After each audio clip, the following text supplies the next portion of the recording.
selamat datang di Yuveta Podcast atau IUCast. Nah, Yuvers, di episode yang kedua kali ini kita ada bintang tamu baru loh. Nah, sekarang yang tamunya ada di sini. Boleh dong kakak yang cantik ini kenalan diri ke Yuvers? Halo semuanya, perkenalkan nama saya Kenza dan di sini saya sebagai YouTube Content Creator. Wow, Kak Kenza jadi content creator apa sih di YouTube? Boleh dong ceritain sih. Jadi dulu tuh viral-viralnya lagi ada animasi gacha. Dan dimana gacha itu tuh kayak animasi yang udah ada aplikasinya dan aku buatin jadi suatu cerita di YouTube dan kebetulan banyak nih yang suka anak-anak kecil gitu. Berarti kayak game gitu ya, Kak Kenza? Iya bener banget. Tapi selain ada aplikasinya, berarti Kak Kenza ini butuh apa sih buat bikin kontennya gitu? Supaya bisa menarik gitu kan? Karena sejujurnya ya, aku dulu juga suka banget nonton cerita gacha gitu. Karena emang bagus banget, ilustrasi yang dibuat sama kreator itu emang menarik, jadi bagus dan emang cocok targetnya ke anak kecil. Oke, jadi kalau misalnya apa sih yang kita perluin gitu dibuat gacha animation itu. Jadi di gacha animation itu kamu harus punya yang pertama itu imajinasi yang lumayan luas, dimana kayak kita kadang bisa implikasikan dengan contoh cerita-cerita di YouTube lainnya, terus kayak pribadi kita, dan kita buatin biar sesuaikan dengan minat-minat dan tren-tren di YouTube sekarang gitu. Jadi kita buat jadi satukan itu biar orang tuh banyak suka. Terus aku itu dulu bertahap sih, jadi kayak dari awal itu aku harus tahu gimana apa sih aplikasi-aplikasi yang bisa aku buat ngedit. Nah kayak dulu tuh jadul banget, ada namanya Power Director dan itu jadul banget. Dan iya, per step gitu, Power Director, KineMaster, dan aplikasi sampai aplikasi yang sekarang Adobe Illustration kayak gitu. Oke, berarti sebelum kita mulai content creator, kita juga harus siapin bahan-bahannya ya, kayak masak first ya. Iya, bener banget. Kan Kak Kenza dibilang kontennya banyak disukai sama anak kecil ya. Kak Kenza dapat ide cerita kayak gitu tuh yang bisa cocok ke anak kecil tuh dari mana sih? Apa emang dapat inspirasi dari YouTube? Apa emang dari kehidupan sendiri gitu, punya imajinasi? Oke, jadi karena kebetulan nih, waktu itu aku tuh masih kelas 6 SD loh. Oh, kelas 6? Iya, kelas 6 SD. Keren banget ya, viewers. Kelas 6 SD udah jadi content creator. Oke, lanjut Kak.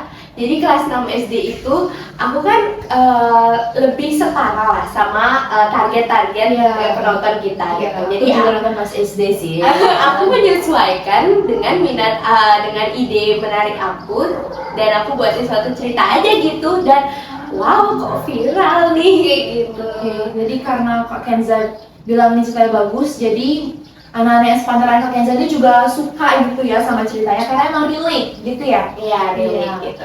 Dan menurut Kak Kenza, gimana sih cara Kak Kenza bisa tetap konsisten gitu loh jadi content creator, apalagi masih SD kan itu ya? Itu masih zaman COVID gak sih ya? Jadi kita daring kan ya? Iya.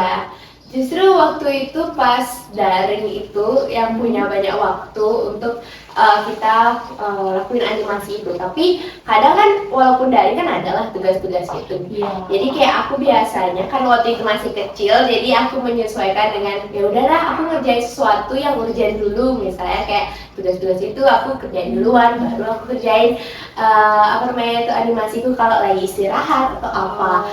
Ya karena kebetulan buat animasi itu kan lumayan butuh waktu yang lama ya. Jadi kayak lagi eksekusi idenya ya.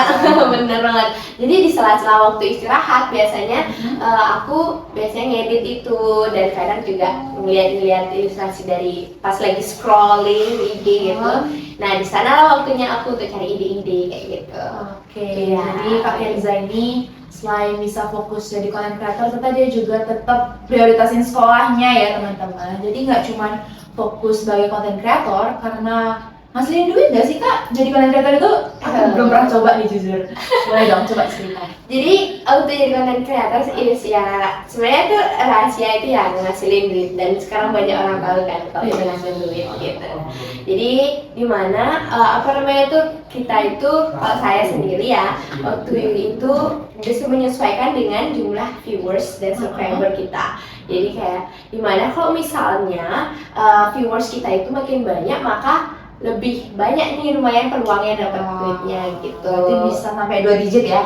Oh ya, pernah sih waktu itu sampai 2 digit, dan itu tuh kayak proud banget sama usaha, dan itu juga dari balik semua itu juga ada usaha sih. Keren banget sih. Kak Kenza waktu itu sendiri handle semuanya apa ada tim? Ya sendiri. Wow, sendiri ngasilin 2 digit guys dari content creator. Iya. Aku abis ini mau jadi content creator. Boleh banget, sekarang tuh banyak banget ya sih di luar-luar tuh yang jadi influencer kayak gitu, mulai dari hal-hal yang kecil, dan sekarang tuh membludak banget YouTuber yang emang pengen banget menghasilin konten-konten yang sangat menarik banget. Iya, sekarang juga banyak kan ada platform, ada Instagram, TikTok, YouTube, dan juga sekarang kontennya udah mulai beragam ya, nggak semua nonton dulu. Sekarang udah ada kehidupan sehari-hari kita di videoin, terus di-upload, rame, bisa dapat duit juga. Oh, ayo kita jadi content creator. Boleh banget. Nah, sekarang Kak Kenza berarti udah SMA ya? Ya udah SMA. Kalau bagi Kak Kenza sendiri, worth to try nggak sih teman-teman yang seumuran kita sekarang ini buat nyoba jadi content creator, atau enggak juga apa sih yang lebih muda dari kita kayak masih SMP gitu? Ya, jadi kalau misalnya kalau content creator tuh ya, kita di masa-masa kali ini kan pasti kayak masa-masanya pengen nyoba sesuatu yang baru dan lagi hits, lagi semangat-semangatnya. Nah, di sanalah kita manfaatin semangat kita itu untuk buat sesuatu yang kita suka dan sesuatu yang bermanfaat juga gitu. Contohnya yang tadi itu, jadi karena content creator itu kan kayak masih kalian bisa lakuin di rumah, di apapun, terus kalian juga tipe orangnya misalnya kreatif itu bagus banget, bisa mendukung banget, dan dimana content creator itu tidak hanya kalian semata-mata untuk meningkatkan imajinasi, tapi kalian bisa ngebantu ekonomi kalian dengan upload itu. Bisa ya kan di YouTube kan ada tuh namanya Google AdSense, manfaatin lah itu dengan dengan rajin konten, dan akhirnya bisa deh kalian dapat bisa sampai $100, itu bisa loh banget ya teman-teman. Tapi kalau mau dapetin duit itu tentu juga nggak bisa cuma seminggu sekali doang kita upload atau sebulan sekali. Kita harus tetap konsisten ya. Ya bener banget. Jadi dulu aku mau cerita nih. Jadi dulu itu aku pernah itu kalau di YouTube tuh kan trennya itu copyright gitu. Nah, dulu tuh memang lagi hitsnya, lagi seneng nih udah dapet duit gitu, udah dapet duit, dan viewersnya banyak. Tiba-tiba ada kesalahan kalau misalnya videoku kena copyright, terus akhirnya harus AdSense ulang gitu, Google AdSense-nya harus di AdSense ulang, harus di ACC ulang, dan itu harus dari nol lagi, dimana kita harus nunggu kayak 6 bulan gitu untuk di ACC lagi. Oh, berarti itu uangnya ke-reset gitu? Iya, kayak bukan kayak ke-reset sih, tapi kayak kita nggak dapet penghasilan lagi untuk bulan kedepannya kayak gitu. Berarti kayak kita kena PHK gitu kan? Iya, kita apply kerja baru lagi gitu. Jadi kayak kalian selain jadi content creator, kalian juga harus mengalokasikan hak cipta ya dengan baik gitu. Pokoknya harus kalian baca syarat dan ketentuannya gitu. Jaga-jaga. Dan itu yang buat aku benar-benar waktu itu down, dan sampai kayak subscriberku tuh turun drastis gitu setelah copyright itu, karena waktu itu aku kan aku nyoba deh buat sesuatu yang kayak lagunya aku ganti jadi lebih sederhana, tapi itu malah buat kayak kok jadi viewersnya dikit, kurang kayak kompleks gitu ya ceritanya. Jadi ya udahlah, kok bisa kayak gini ya kayak gitu. Aku jadi cari-cari itu ide-ide baru, cara animasi yang lebih ruwet lagi, karena kan orang-orang sekarang banyak tuh yang suka animasinya itu kayak langsung gimana ya, bukan screenshot gitu. Kalau di Gacha kan kalau yang simpelnya tuh screenshot dan upload aja, dan agak kaku gitu kan ya dia movingnya. Kalau sekarang tuh langsung animation di Alight Motion misalnya, di Adobe Illustration yang benar animasi block kayak anime ya kayak gitu lah gitu. Nah itu dah yang membuat oh ya udahlah oke kita coba nih buat animasi itu, dan lumayan nih banyak yang suka lagi, balik lagi. Jadi ya emang sih di setiap konten itu pasti ada naiknya dan turunnya ya. Terus jangan takut, nanti pasti kalian bisa naik lagi selagi kalian kerja keras kayak gitu. Berarti emang kalau di usaha, di bisnis juga ya kan ada bagian di atas dan juga bagian di bawah. Tapi kita kalau misalkan udah di atas ataupun di bawah jangan cepat puas atau cepat sedih ya. Jadi kita harus tetap pertahanin performa kita supaya kayak emang fans kita, pelanggan kita tuh tetap suka sama usaha kita gitu kan ya Kak Kenza. Iya, Ya. bener banget. Ya, contohnya Kak Kenza ini tadi sempat kena masalah sama copyright di YouTube. Semoga di podcast nggak kenapa ya. Gitu, tetap konsisten dan mencoba improve dari konten dia yang sebelumnya sehingga lebih dapat profit yang lebih banyak lagi daripada sebelumnya. Benar nggak sih? Iya, Kak? bener banget. Iya, jadi kalian udah bisa juga sih kalau misalnya kalian penasaran gitu, bisa kunjungin YouTubeku. Oke, apa Kak boleh di Namanya Gacha Koi 132. Jadi ya. Nanti kita taruh di sini ya. Oke. Jadi silahkan di subscribe, dan kalau kalian yang masih suka nonton animasi gacha, boleh banget ditonton. Masih update sampai sekarang Kak?